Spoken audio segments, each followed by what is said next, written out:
y a decirles, van a comenzar a desarrollarse una serie de eventos que ya estaban escritos, como Zacarías 13:7, que el pastor iba a ser herido y las ovejas se iban a dispersar, se iban a echar a correr los discípulos. Pero Jesús les dice, todavía en el versículo 32, otra profecía, pero después que haya resucitado. Él estaba absolutamente consciente de todo lo que iba a suceder. En su preconocimiento divino, Jesucristo sabía a qué horas lo iban a crucificar, qué día lo iban a arrestar, en qué momento lo iban a abandonar. Él estaba consciente absolutamente de todo lo que sucedía. Pero quiero decirles a ustedes que voy a resucitar. Y después de que resucite, dice el versículo 32, voy a ir delante de ustedes, o sea, me voy a adelantar a Galilea, para que cuando ustedes lleguen a Galilea, yo ahí los voy a estar esperando resucitar.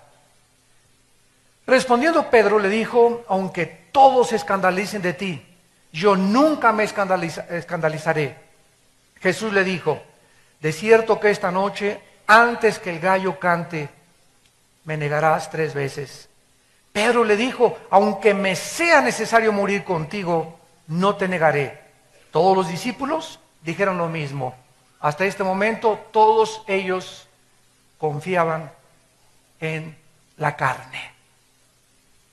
Señor, yo voy a ser cristiano, yo nunca voy a cometer adulterio, yo ya no me vuelvo a emborrachar, ya no vuelvo a dejar de fumar, te prometo que voy a hacer esto para el siglo XXI y comenzamos a hacernos propuestas donde creemos que nuestra fuerza de voluntad es suficiente para poder caminar con Dios.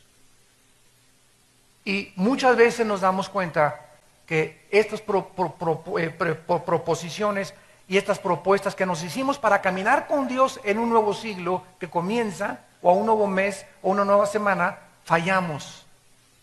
Y que no somos capaces de cumplir lo que nosotros nos habíamos propuesto por desconocer el secreto que Cristo nos va a revelar. Hasta este momento todos dijeron, no Señor, no, aquí nosotros no, vamos a morir contigo, lejos sea de nosotros. Entonces, versículo 36. Llegó Jesús con ellos a un lugar que se llama Getsemaní. Y dijo a sus discípulos, siéntense aquí, entre tanto que voy allí y oro. Y tomando a Pedro y a los 2 hijos de Zebedeo, comenzó a entristecerse. Esta palabra en el griego, lupeo, que se tradujo entristecerse, significa ser afectado de una profunda tristeza o de un dolor del corazón indescriptible. Podemos decir, me siento triste que me dejó mi esposa, me siento triste que mi hijo esté caminando en malos pasos, me siento triste de la situación del país, pero esta tristeza que Jesús experimenta en Getsemaní rebasa todo lo imaginable de la tristeza que un ser humano puede atravesar. Así que si tú te sientes triste en esta mañana por algo o por alguien, hay alguien que se identifica contigo en esta tristeza. Y dice a continuación, y angustiarse de una forma sobrenatural, o sea, se tradujo en gran manera. Esta palabra ademoneo en el griego, que se tradujo angustiarse, significa inquietud profunda del alma, perturbación interior, depresión profunda. Lo que sucedió en la humanidad del Hijo de Dios en Getsemaní se puede solamente describir con 2 palabras castellanas: tristeza y depresión, tristeza y soledad. No hay otras palabras en el vocabulario para describirlas más que en el original griego. Y entonces Jesucristo en el versículo 38 les dijo, mi alma está muy triste hasta la muerte, quédense aquí y escuchen lo que les dice, velen conmigo. Era el momento de velar. Y este siglo XXI, donde comienzan a cernirse nubes negras en el panorama, donde las guerras y las amenazas de guerras nucleares van a aumentar, donde los fenómenos meteorológicos y sobrenaturales van a comenzar a incrementarse, donde tsunamis como el que acaba de ver en Australia esta semana, olas en Australia de 6 metros de altura. Ahogaron totalmente un poblado. Y terremotos, etcétera, etcétera. Es el tiempo en que Dios nos dice desde el cielo: pueblo mío, es tiempo de velar. Y esta es la importancia de este estudio. ¿Qué significa velar? Yendo un poco adelante, versículo 39, se postró sobre su rostro, orando y diciendo: Padre mío, si es posible, pase de mí esta copa, pero no sea como yo quiero, sino como tú. Vino luego a sus discípulos y los halló durmiendo, o sea, no velando. Ya vemos aquí, en primer lugar, que la contraparte de velar, ¿cuál es? ¿Perdón? Dormir. Y hasta este momento esta palabra se usa en la dimensión física. Cuando les dijo, velen conmigo, le estaba diciendo, manténganse despiertos físicamente, o sea, no se duerman físicamente. Noten esto, versículo 40. Los halló durmiendo y le dijo a Pedro: ¿así que no han podido velar conmigo una hora? Aquí nos damos pues cuenta que la interpretación hasta este momento de velar es mantenerse despierto físicamente. Versículo 41 cambia totalmente la interpretación: velad y orad para que no entren en tentación. El espíritu a la verdad está dispuesto, pero nuestra carne es débil, débil, débil, débil, demasiado débil. Tienes que conocerte a ti mismo. Qué débil es nuestra carne. Porque hasta que no estemos conscientes de qué débiles somos, no vamos a velar. Vamos a confiar en nuestras propuestas y en nuestros planes y en nuestros programas, y esto y por acá, yo soy santo, yo nunca voy a caer, y estoy en lo espiritual y he alcanzado un límite espiritual tremendo, y mientras vivamos en esa burbuja absolutamente falsa espiritualmente hablando, vamos a caer. Como dice en 1 Corintios, el que piensa que está firme, mire que no caiga. Y por segunda vez, versículo 42, Cristo, orando por segunda vez, les dijo, Padre mío, si no puedo pasar de mí esta copa sin que yo la beba, hágase tu voluntad. Vino otra vez y los halló durmiendo, porque los ojos de ellos estaban cargados de sueño. Y dejándolos, se fue de nuevo y oró por tercera vez. Y recuerden, él solo. Ellos no pudieron velar. Y entonces vino a sus discípulos, versículo 45, y les dijo: ya duérmanse. Yo hubiera dicho bola de flojos. Descansen. He aquí ha llegado la hora y el Hijo del Hombre se ha entregado en manos de pecadores. Levántense, vámonos, vean, se acerca el que me entrega. Esta es una de las principales advertencias y amonestaciones que Jesús les hace a los discípulos, y es importante que en esta mañana podamos descubrir el significado profundo de lo que significa espiritualmente la palabra velar. Por ejemplo, en 1 Corintios capítulo 16, versículo 13, dice el apóstol Pablo que debemos de velar y portarnos varonilmente, haciendo justicia. Y veamos nosotros que casi siempre en la Biblia, principalmente en el Nuevo Testamento, cuando se usa la palabra velar, va asociada de la palabra orar. Velar y orar son dos actitudes que forman una sola moneda. No se pueden separar. Son absolutamente hermanas. Por eso es que muchos de ustedes, cuando se proponen orar, ¿qué sucede? Les vence el sueño. Y por eso no es recomendable orar acostado, a menos que tengas alguna deficiencia física o tengas problemas en los meniscos, en tus rodillas, y no te puedas hincar o sentar. Pero el problema cuando oramos dormidos, ahí me ha pasado muchas veces, me quedo dormido. Ya no sé ni a qué horas me quedé dormido, pero oré 4, 5, 6, 8 minutos de acuerdo al cansancio que tengamos, y ahí nos quedamos. Y cuando queremos velar, no lo hagas acostado, por favor, porque te vas a quedar dormido. Estas dos palabras, velar y orar, nos ilustran las más importantes acciones que debemos de tomar en nuestra vida cristiana, sobre todo en los tiempos, repito, que estamos viviendo antes de la segunda venida de Cristo al mundo. Lo que se nos está diciendo es que no podemos en el mundo ser solamente espectadores pasivos. Soy cristiano y veo todo lo que pasa, oigo estos chismes, oigo por acá, vengo a la iglesia, me siento acá, me siento allá. Entonces somos espectadores de un partido de fútbol sin tomar parte como jugadores, que es lo que Dios nos está diciendo, que no podemos seguir en el asiento el domingo solamente calentando aquí la banca y viniendo a oír la palabra, y entre semana nunca hablas de Cristo a nadie. Tal vez desde que te convertiste no has ganado una sola alma. En tu familia hay cantidad de personas que aún no conocen a Cristo. ¿Y todo por qué? Porque no te has mantenido despierto espiritualmente. No te has mantenido despierta espiritualmente. Has estado en una vida cristiana dormida espiritualmente, sin tomar parte activa de lo que Dios nos manda a hacer. Vayan al mundo y prediquen el evangelio a toda criatura.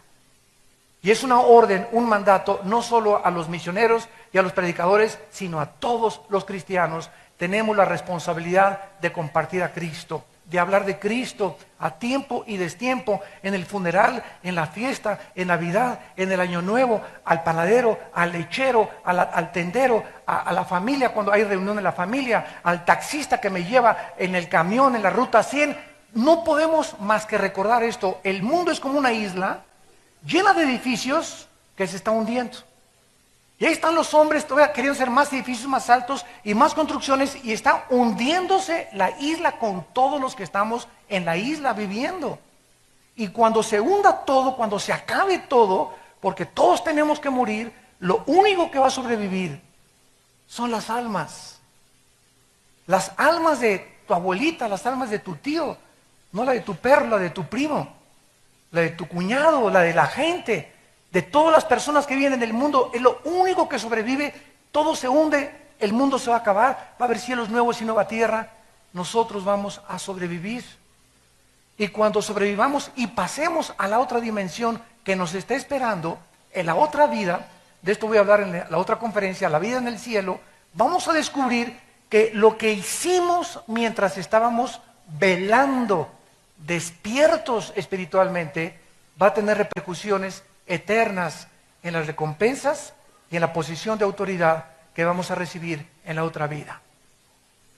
En otras palabras, si tú vas a ser en la otra vida presidente de 4 o 5 naciones o gobernante de la galaxia Andrómeda, o vas a tener posiciones de autoridad en el reino de Dios, va a ser no porque le caíste bien a Dios ni a Cristo. Ahí no va a haber compadrazgos ni nepotismo. Va a ser por tu fidelidad que tuviste mientras estabas en el cuerpo. No perdamos el tiempo. ¿Qué tan importante es velar? Antes de entrar a este estudio, consideremos que otra vez se encuentra con la palabra asociada de orar, porque el Espíritu Santo une la palabra velar con orar en toda la Biblia. Vamos pues a introducirnos al estudio. La palabra velar significa en el griego etimológicamente, es la palabra gregoreu, como si fuera Gregorio, grego-reu, y significa mantenerse despierto, no dormirse, estar en guardia, mantenerse vigilante y alerta ante los peligros espirituales de los cuales estamos rodeados. Jesús dijo, los mando como ovejas en medio de lobos. Los coloco en un mundo donde ustedes no pertenecen, porque Jesús dijo en Juan 17 que nosotros no éramos de este mundo. En el momento en que recibes a Jesucristo, somos trasladados, dice Gálatas, de un mundo espiritualmente, no geográficamente hablando, de un mundo espiritual de tinieblas, donde se nos abren los ojos y comenzamos a ver el mundo con los ojos del Espíritu Santo y de Dios para ver cuáles son los verdaderos valores a lo que le debemos dar importancia y qué es realmente lo que se encuentra detrás de la fama, del dinero, del poder y de la popularidad del falsamente llamado conocimiento humano. Entonces, esa luz que se nos da a través del Espíritu Santo cuando Él entra a nuestra vida, que nos abre los ojos al mundo real al que vivimos, ya no es el jijiji, jojojo, y la vanidad, y las mentiras ilusorias, etcétera, etcétera. Es un mundo que está en contra de nosotros. Es un mundo que se opone a este libro. Es un mundo que odia a Dios. El mundo que nos rodea es el que crucificó a Dios. Los pecados del mundo son los que crucificaron a Cristo en la cruz. Por eso vas a ser perseguido, malentendido, calumniado, chismeado, rechazado, perseguido, porque no pertenecemos a esta sociedad. Cuando dice Jesús que seamos santos porque Él es santo, significa sean separados. No hagas lo que el mundo hace, sepárate del mundo. No te digo que te vayas a un convento, ese fue el error de Roma. Agarrar y mandarlos al convento para creer que eso nos aísla del mundo. Si nos vamos a un convento, ¿cómo le vamos a predicar a la gente? Es absurdo, ¿verdad? Y lógico y racional. No, estamos en el mundo, pero no participemos de las obras del mundo. No hagamos lo que el mundo, las modas, la moral, no sigamos la corriente del mundo que no lleva por líder al Espíritu de Dios, sino a Satanás. Esto es lo que significa mantenerte alerta, darte cuenta que estamos rodeados de tentaciones. Y si no, camina por el periférico, espectaculares ya desnudos, ya en ropa interior, mujeres y hombres, por todos lados, burlas, prendes la televisión, vulgaridades, obscenidades, pornografía, ya hasta las caricaturas hay pornografía, prendes el internet, más de 25 millones de sitios pornográficos. Lo primero que yo hice ahora a mis hijos con los famosos iPhones es quitarles el internet a los niños. Tú no puedes a un niño entregarle una computadora, una laptop o un iPhone que tenga internet, porque le estás entregando peor que una arma. Lo estás entregando a un mundo donde él se mete y destruye su mente. Que mi esposo y yo le dijimos a nuestros hijos, ¿quieren internet? Aquí en la casa. ¿Quieres hacer tarea? Aquí en la casa y en mi oficina está el internet. Y ahí te metes y yo veo qué cosas estás haciendo. Pero tú no vas a traer internet en tu iPhone, ni en tu iPad, ni tampoco en los cientos de cosas cibernéticas que existen ahora. ¿Por qué? Porque es algo que los destruye a los niños y a los jóvenes. No se imaginan ustedes el daño que está haciendo internet con los millones de sitios de obscenidades y de barbaridades, de homosexualismo, lesbianismo, masoquismo, sadomasoquismo. Pueden meterse a la página que ellos quieran libremente, a un mundo que no existe, más que es el mundo que destruye las mentes y los corazones de la próxima generación. Y nosotros somos responsables de cuidar que nuestros hijos puedan meterse y estudiar y no meter en su mente cosas que los vayan a destruir.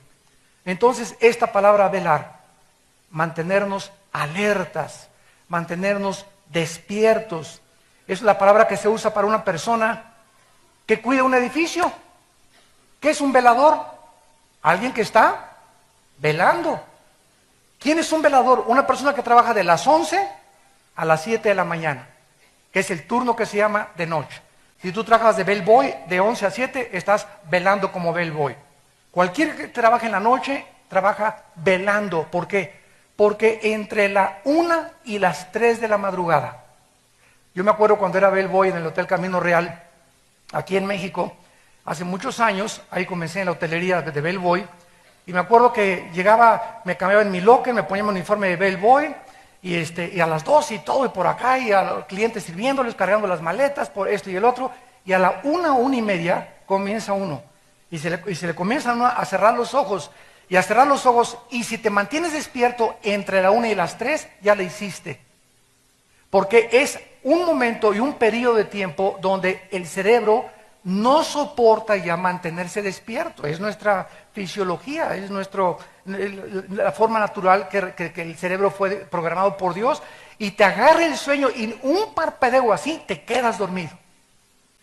Y es precisamente entre la 1 y las 3 de la mañana donde más oscuro se encuentra el tiempo. De las 3, 4, 5 de la mañana ya comienza el amanecer, ya no es tan difícil mantenerse despierto.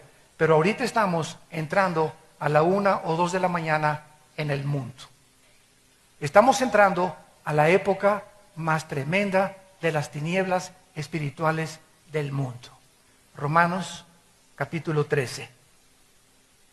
Dice el versículo 11 al versículo 14. Romanos 13, del 11 al 14. Y esto, vean el énfasis espiritual de esta amonestación del apóstol Pablo. Romanos 13, 11.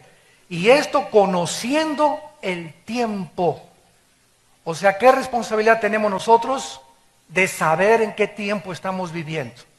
Debemos de conocer que nos encontramos a las 2, 3 de la mañana. El mundo está oscureciéndose. Dice Isaías, y las tinieblas cubrirán el mundo, pero a usted le resplandecerá la luz. Es en este tiempo, amados santos de Dios, ustedes que nos escuchan a través de la televisión, cuando más alertas y despiertos espiritualmente debemos estar. Conociendo el tiempo, que ya es hora de levantarnos del sueño. Ya estuvo suave que nada más el domingo y entre semana, el tiempo de ir a la iglesia, vamos a la iglesia. Jesucito mío, me dice compañeros, ni noche ni día. Santo, santo, santo, santo. Y te vas y de lunes a sábado no vives la vida cristiana, no tienes una vida de oración diaria, no tienes una vida de estudio de la Biblia, no vas entre semana a estudios, estás dormido, dormida en el tiempo que estamos viviendo. Y luego, ay, me dejó mi esposo. Ay, me dejó mi esposa, y mi hijo tiene problemas, y esta cosa, y me robaron por acá, y me pasó estas cosas, y quieres que en ese sueño espiritual te ayude Dios. Y cuando despiertas es cuando, Señor, ¿me ayudas? Señor, ¿me sanas? Esta pasa de Santa Claus, ¿me la sanas también, Señor? No queremos disciplina, no queremos someternos a la palabra de Dios, pero queremos que Dios sea nuestro siervo cuando lo necesitamos. Y esto no lo enseña la Biblia. Esto no lo encuentras en las Sagradas Escrituras. Levantémonos del sueño porque ahora está más cerca de nosotros nuestra salvación que cuando creímos. Y dice Pablo, la noche está avanzada. En otras palabras, él compara la vida cristiana con el día y la noche física. Así como el amanecer es a las 4 o 5 de la mañana y la peor hora es entre la 1 y las 3 de la mañana, físicamente hablando, estamos entrando en la peor época de la humanidad, la hora de las tinieblas. ¿Recuerdan cuando Jesús lo agarraron en Getsemaní y lo arrestaron? ¿Saben? ¿Recuerdan la palabra que dijo? Ahora es el tiempo de las tinieblas. El momento que crucificaron a Cristo, el mundo se cubrió de tinieblas.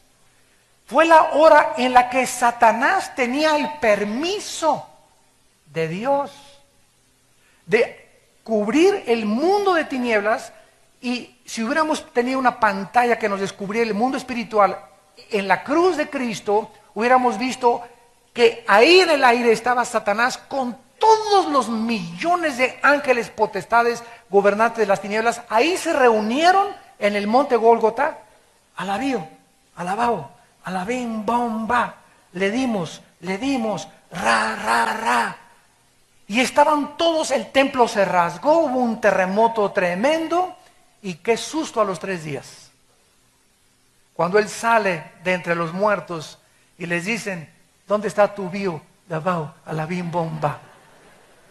Aquí estoy, yo soy el que, ustedes me echaron porras para morir, me rechazaron, me crucificaron, se burlaron, me escupieron, me calumniaron, y yo no dije absolutamente nada. Ahora es el tiempo de la luz, de la resurrección de entre los muertos, para que todos ustedes vean, para que todos ustedes sepan que así como ahora el mundo parece que se nos echa encima y que por todos lados los demonios de la violencia, los crímenes, asaltos, secuestros, etcétera, etcétera, parece que Dios no está a cargo del mundo ni soberanamente gobernando el universo, nosotros tengamos paz en nuestro corazón, porque estamos despiertos y sabemos que Él es el Señor, y el que habita al abrigo del Altísimo morará bajo la sombra del Omnipotente. Y diré yo a Jehová en esta época, mi castillo, mi Dios, mi esperanza, en quien confiaré. No tendré temor de nadie, ni del terror nocturno, ni de saeta que vuela de día, ni si me roban, ni mucho menos, porque mi alma está en las manos de mi Creador, de mi Señor, y nadie me puede tocar, ni a mi familia, más que con el permiso de mi Dios. Y caminas en este mundo de tinieblas, ya no así, y ya no quiero salir, lleno de temor, y deprimido, y agüitado, y el otro, y ya perdí el trabajo, ahora me voy contra mi esposa, ya perdí el trabajo, ya pierdes totalmente la brújula, te divorcias, y comienzas a hacer y a tomar decisiones totalmente irracionales, simplemente por algo, porque cuando Cristo te habló, no pusiste un fundamento en tu vida. Y cuando los vientos comenzaron a soplar contra tu vida, perdiste el trabajo, perdiste a tu esposa, perdiste a tu novio, perdiste a tú y el otro, y vinieron las aguas y los ríos a tu vida no estaba sobre la roca. Estabas dormido, en los últimos 5 años de tu vida cristiana, estabas dormido. Y cuando vino la adversidad, derrumbó tu vida. Y después de que derrumbó tu vida la adversidad, le echas la culpa a Dios. ¿Por qué muchas gentes, cuando viene la adversidad, reniegan de Dios y se alejan de Dios? Porque tú no puedes manifestar que tienes una fe verdadera hasta que cuando soplan los vientos contra tu vida, permaneces de pie. Solo los hombres y las mujeres que cuando la adversidad los visita, se mantienen firmes como Job. No entiendo por qué Dios me quitó mi casa, me quitó a mis hijos, me quitó mis propiedades. Yo no sé lo que está pasando en el universo. Job no tenía ni siquiera el Antiguo Testamento completo, pero yo sé que mi Redentor vive, y aunque esta mi carne deshecha, he de ver a Dios y me purificaré y saldré más puro que el oro. No voy a entender, porque no me manda Dios entender las circunstancias, me manda creer en Él.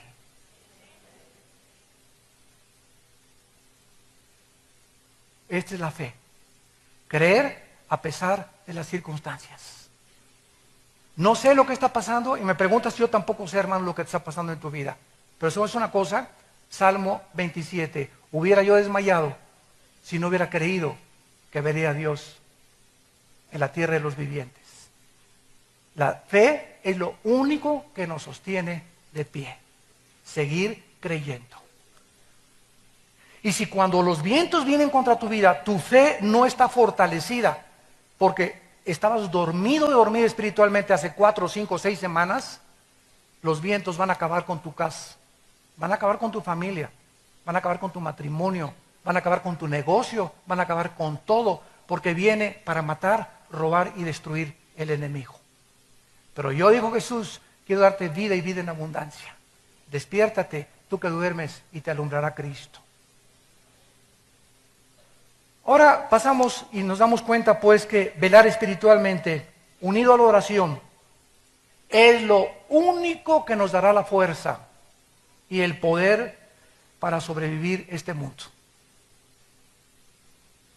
Es lo único que nos va a mantener de pie y aguantar los chubascos, las granizadas, las tormentas espirituales y físicas que se vienen sobre el mundo. Es lo único que te va a mantener, y aunque pierdas el trabajo, no va a faltarte la comida, no vas a pedir prestado, porque joven fui, dice el Salmo 37, y he envejecido. Y no he visto justo desamparado, ni su descendencia que mendigue el pan. Por cuanto has puesto en mí tu amor, dice el Señor, Salmo 91, y has confiado en mí, yo te libraré. Porque sabe Dios librar a los justos de la tribulación y darles el pan en el momento de la adversidad.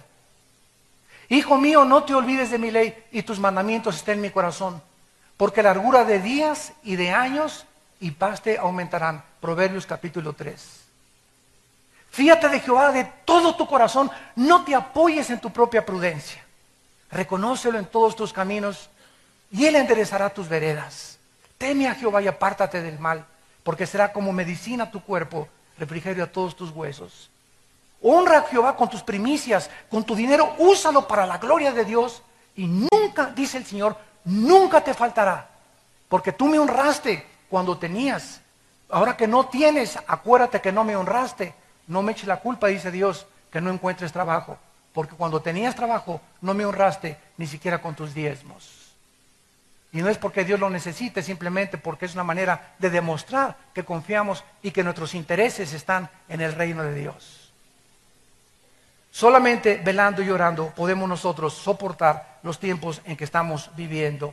Mientras más cerca nos encontramos de Cristo, con más urgencia debemos despertar de nuestro sueño espiritual. Ahora, en segundo lugar, velar bíblicamente es mantener la mente alerta. Porque aquí es donde todo absolutamente se desarrolla el campo de la batalla. La mente es el campo de la batalla entre el bien y entre el mal. Dios nos ha dado una mente maravillosa, no sé cuántos de ustedes ya lo descubrieron. Un niño de 6, 7 años de edad puede hablar 4 idiomas.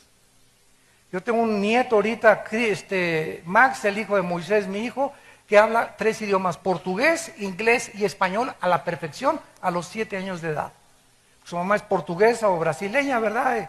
El inglés lo está aprendiendo en Estados Unidos y el español, pues papá le habla todo el día en español. 3 idiomas habla, le hablas en portugués, este niño de 6 años, te contesta en portugués. Le hablas en inglés, te contesta en inglés, le hablas en español, te contesta en español. Tiene 6 años, ahora va a comenzar a aprender italiano. Hay niños de 10 años o de 12 años que se graduaron de la universidad. Hay personas como Stephen Hawking, que ahorita se considera el físico matemático ateo, por cierto, del mundo en Inglaterra, que le das una hoja con ecuaciones y solamente las ve 30 segundos y memoriza más de 30 ecuaciones en 30 segundos. Y te dice perfectamente bien de qué se trató cada incógnita, cada raíz cuadrada y cada x de cada ecuación. ¿No se han dado cuenta ustedes que la mente que Dios nos los dio para que estudiáramos, para que aprendiéramos, para que observáramos, para que analizáramos, para que juzgáramos, para que discerniéramos, para meditar, para memorizar y para pensar? Pero ¿en qué tu mente la estás usando a los 20 años que tienes, 30 años que tienes? ¿En el Calimán? Nada más la sección de deportes, si ganó el América o si perdió el América, o si los Steelers van ahora al Super Bowl. Y la televisión, las telenovelas, te roban tu mente las telenovelas. Te la vacían las películas, las telenovelas. ¿Por qué? Porque nunca memorizas la palabra, nunca la reflexionas, nunca piensas, nunca ponderas acerca de lo que estás leyendo. Y es la razón por la cual tu mente es de ostión. La tienes así, tu mente la tienes completamente obstruida. Entonces no tienes una mente que pueda discernir, pensar, analizar, tomar decisiones. ¿Por qué? Porque no has ejercitado tu mente. Romanos 12:2. No se conformen a este mundo, sino transfórmense por medio de la renovación de vuestro entendimiento. En el griego dice, no dejes que el mundo moldee tu manera de pensar. Transfórmate, no pienses como piensan los científicos ateos, los artistas de cine, los cantantes, etcétera, etcétera. No le creas a Paquita lo del barrio, la que dice de los hombres, etcétera, etcétera, porque al ratito vas a creer que eres una rata de 3 patas. No creas los comerciales, no creas lo que dice en la televisión, no creas todo el 100% lo que ves en las noticias, en los periódicos. Trata de meterte a mi palabra, dice el Señor. Métete a mi palabra, comienza a memorizar 2 versículos en la mañana, 2 en la tarde, 2 en la noche, como si fueran chochos de un médico. Señora, tómese usted 2 chochos en la mañana, 2 en la tarde y 2 en la noche. Y llegas a los 15 días, ay, pues me sigue doliendo la panza. ¿Se tomó los chochos? No me los tomé, ya no regrese conmigo, dice el doctor. O va a hacer usted lo que yo le digo, o yo no soy responsable de su sanidad. Y así estamos nosotros los cristianos. Ay, Señor, tengo tantas tentaciones y no puedo aguantar, y no puedo dejar el cigarro, y no puedo dejar aquello. ¿Por qué? Porque no obedece lo que Él te está diciendo. Josué 1, 8 y 9, Josué, día y noche, día en la mañana y en la noche antes de acostarte, cuando te levantes y cuando te acuestes, medita en mi palabra. Memorízala, reflexiónala, guárdala, piensa en ella. Eso se llama ponderar, meditar en la palabra. Y esta meditación y memorización de las Escrituras es la que hace que, como un globo, nuestra mente comience a abrirse, abrirse, abrirse. Y mientras más palabra tengas en tu mente, tienes una percepción espiritual mucho más grande de lo que está pasando en las naciones, en el mundo, en la ciencia, en tu escuela. Comprendes a las gentes, comprendes las iglesias, tienes estabilidad, tienes brújula, porque eres lleno de la palabra de Dios. Mientras no hagamos esto, no vamos a mantenernos despiertos en los tiempos que estamos viviendo. Si yo te pasara aquí ahorita y te dijera, de perdis, dinos el Salmo 23, ¿te lo sabes de memoria el Salmo 23? Ya de perdida. No, hermano, no me sé Juan 3:16. De tal manera amó Dios al mundo que Dios su Hijo unigénito, bla, bla. ¿Te sabes el Salmo 91 de memoria? ¿Te sabes algún salmo de memoria? ¿Te sabes algún capítulo entero de memoria de la Biblia? O por lo menos todo Proverbios capítulo 3, o Proverbios capítulo 8, o Salmo 27, Dios, mi fortaleza, mi salvación, de nadie de temer. ¿Podrías pasar aquí y decirnos 30 versículos de memoria que en tus 10 años y 15 años o 20 años de cristiano no has podido memorizar 20 versículos de la Biblia? ¿Te das cuenta la mediocridad de la vida espiritual que estás atravesando y viviendo? Y así quieres, ¿y qué fue la predestinación? ¿Y qué pasó con el arca de Noé? Y no entiendo Apocalipsis, y no entiendo esto. Y todos somos hipócritas, y comienzas a llenarte de prejuicios mentales porque no tienes juicio ni sabiduría para vivir. Porque lo que nos da la sabiduría es la palabra de Dios. Salmo 19, la ley de Jehová es perfecta, que convierte el alma. El testimonio de Jehová es fiel, que hace sabio al sencillo. Los mandamientos de Jehová son rectos, que alegran el corazón. El precepto de Jehová es puro, que alumbra los ojos. El temor de Jehová es limpio, que permanece para siempre. Deseables son más que el oro y más que mucho oro afinado, y dulces más que la miel del panal, y en guardar su palabra hay grande galardón. ¿Qué hago cuando comienzo a dudar de Dios? A citar el Salmo 19. Tu ley es perfecta. No necesito nada que convierta mi vida más que tu palabra. No necesito psiquiatras, no necesito chochos, no necesito psicólogos. Necesito tu palabra. Porque es perfecta, es capaz, es total. Es el instrumento que Dios ha usado para poder transformar toda nuestra vida interior y ampliar nuestra mente con discernimiento espiritual. Y esta es la razón por la cual fracasamos, porque no velamos memorizando la palabra de Dios. Yo me he propuesto este año del 2011 no acostarme sin memorizar un capítulo entero de la Biblia todos los días. Y que me den las 10:30, que es a lo que me acuesto, a las 11 a más tardar, pues me acuesto a las 7 y me recojo a las 7, y no quiero hacer nada más que la palabra de Dios, vivir en la palabra, meditar la palabra, memorizar, pensar en ella, llenar mi corazón, las noticias de vez en cuando, ¿verdad? Porque es importante estar consciente de lo que está pasando en el mundo, y revistas también, Time Magazine y Newsweek y US News World, etcétera, etcétera, pero la prioridad es la palabra de Dios. Mientras tú no hagas esto, el sueño te va a ganar, te va a dominar, y como los discípulos cuando necesitaron estar con Cristo en la cruz, se echaron a correr, porque se durmieron en el momento de la prueba. ¿Qué pasó ¿Qué hubiera pasado si los discípulos no se hubieran dormido en Getsemaní? No hubieran abandonado a Jesús. Y Jesús murió solo con 3 mujeres al pie, y Juan el único que se quedó con él. Y todos se fueron. ¿Qué pasa cuando nos dormimos? Comenzamos a negar a Dios. Comenzamos a abandonar a Dios. Comenzamos a creerle más al mundo, y nuestros principios y convicciones comienzan a deshacerse como la niebla, porque no estamos llenos de toda la plenitud y el conocimiento de la palabra de Dios. En penúltimo lugar, dice la Biblia que al contrario de todas las religiones paganas, es muy significativo que el cristianismo está basado en mensajes escritos y hablados. No sé cuándo lo habías podido tú pensar. Mensajes escritos en la Biblia, porque el pueblo de Dios se llama el pueblo del libro. Así se nos llama, el pueblo del libro de la Biblia. Nuestro valor, nuestro fundamento es la Biblia, no mi razón, mi filosofía, ni Sartre, ni Darwin, ni Freud, ni Sagan. No, mis principios vienen de este libro. Somos el pueblo de la Biblia. Los mormones es la Biblia, más Doctrinas y Convenios, más la Perla de Gran Precio. Los Testigos de Jehová, la Biblia, más el Atalaya, el romanismo, la Biblia, más las tradiciones de la iglesia, etcétera, etcétera. Pero nosotros somos el pueblo del libro.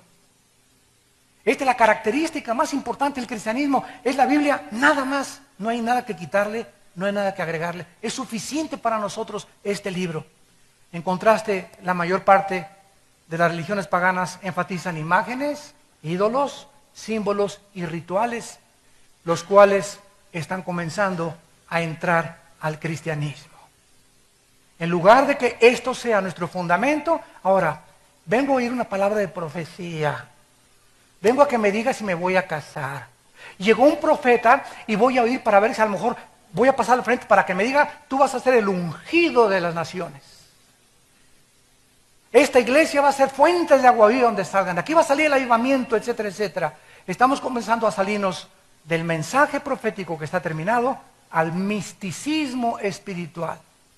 Cuando el profeta no es el que anuncia el futuro, sino el que anuncia para exhortar, consolar y edificar a la iglesia.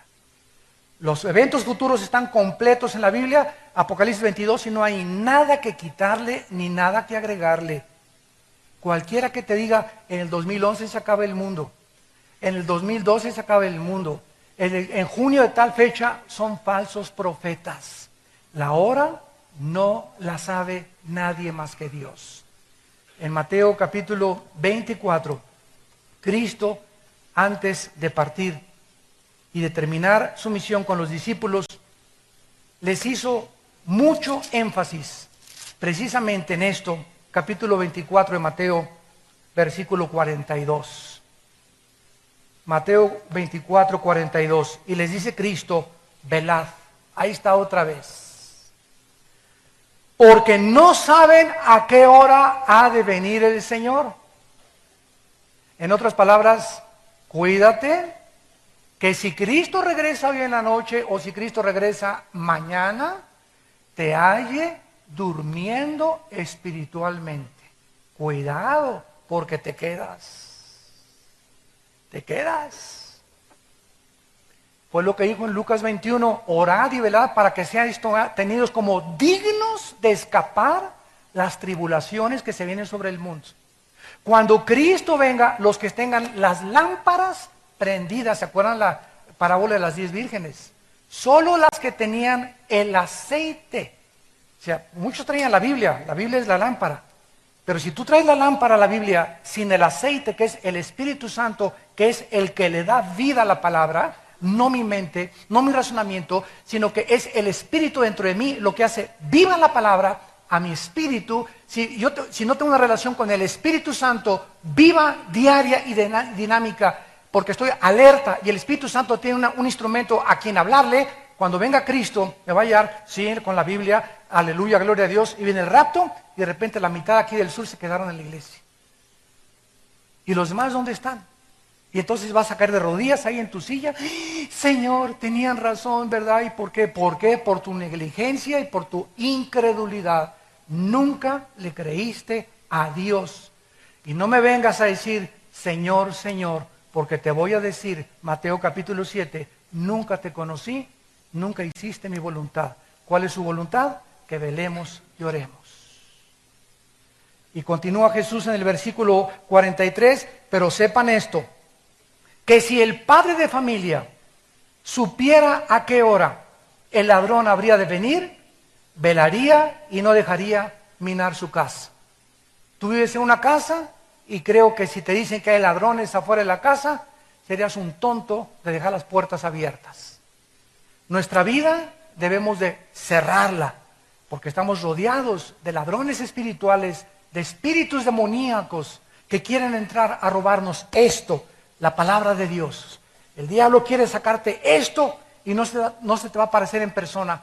te va a mandar a tu primo, a tu novio, a tu novia, a alguien de tu familia, a un amigo cercano, a meterte dudas, a meterte tentaciones, a jalarte hacia ellos, porque quiere sacar esto de tu vida.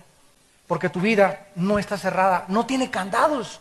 No has atesorado la palabra de Dios como lo más precioso que debemos de tener. Si no pongo candados en mi casa, se meten los ladrones. Si no pongo candados en mi vida espiritual, el enemigo viene a robarnos, a destruirnos y a destruir nuestra mente y los valores y la confianza y la esperanza que Dios nos ha dejado. Y dice el versículo 43, si el padre de familia supiera, o sea, si nosotros también supiéramos a qué horas vendría el ladrón, ¿verdad? Pues velaríamos. Pero tanto también ustedes estén preparados, porque el Hijo del Hombre vendrá a la hora que no pensáis. ¿Quién es el siervo fiel y prudente, al cual puso su Señor sobre su casa para que les dé el alimento a tiempo? Bienaventurado aquel siervo al cual cuando el Señor venga, le halle haciendo así. ¿Quién de ustedes va a ser el prudente y el fiel, que cuando Cristo venga los va a encontrar o nos va a encontrar enseñando su palabra a nuestros hijos? ¿O alimentándome con la palabra cuando Él venga? ¿O que me agarre dormido y me acosté antes memorizando la palabra de Dios? ¿Quiénes van a ser esas personas, dice Jesús, que cuando yo venga las voy a encontrar así, en mi palabra? Despiertos espiritualmente, alertas espiritualmente. Dice el versículo 46, dichoso y feliz, bienaventurado, cuando el Señor venga te haya haciendo así. De cierto te digo que sobre todos sus bienes te pondrá. ¡Qué barbaridad!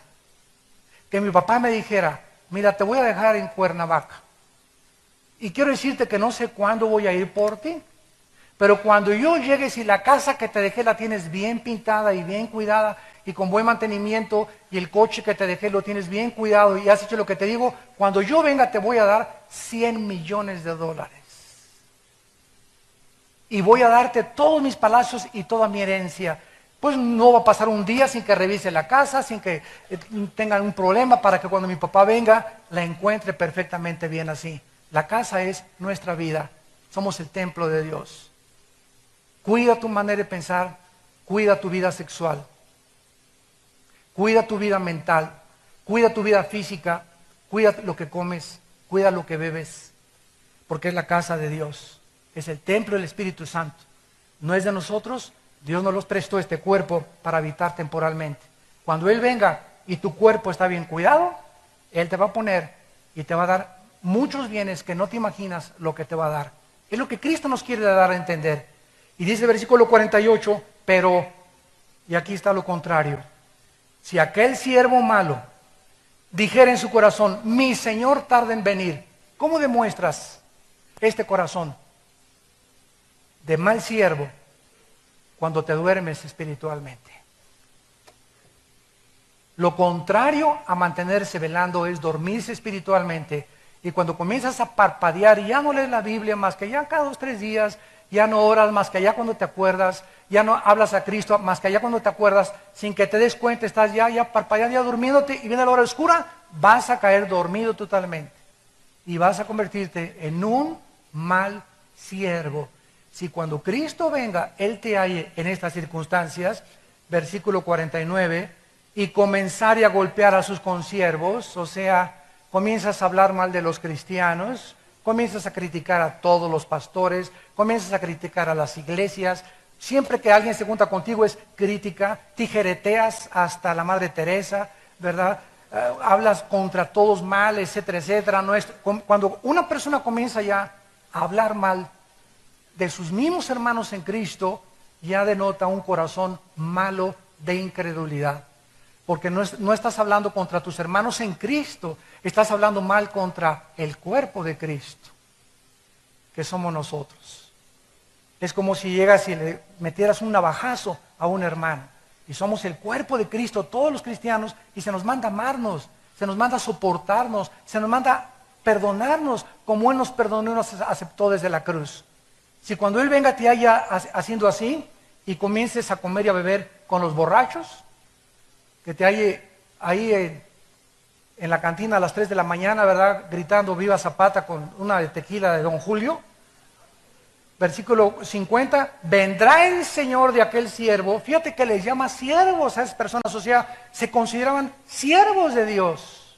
Estaban entre nosotros, militaban junto con nosotros, pero salieron de nosotros porque no.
Wouldn't make you walk, gosh, I admit I fell apart too long ago. I don't even know my own skin.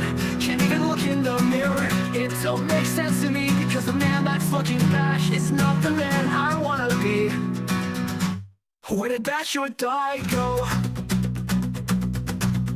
Does anybody know? Have you seen this man right here? The picture's old, but it's pretty clear. I know he looks a lot like me, but there's no way that it could be. I think I know myself.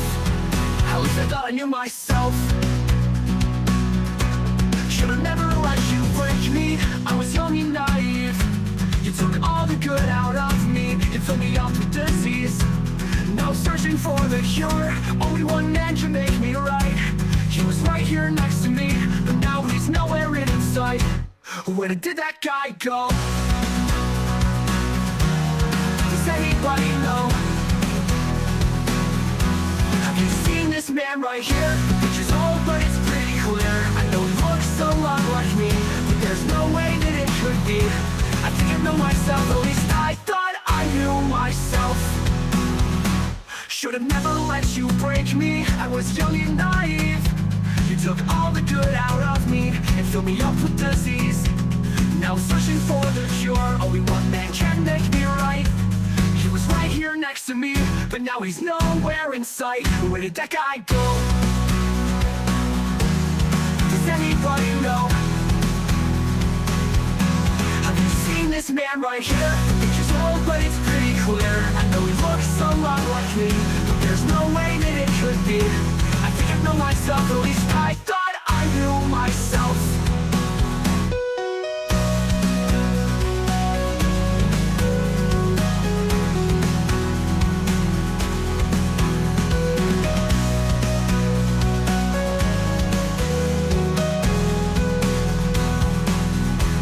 Where did that guy go?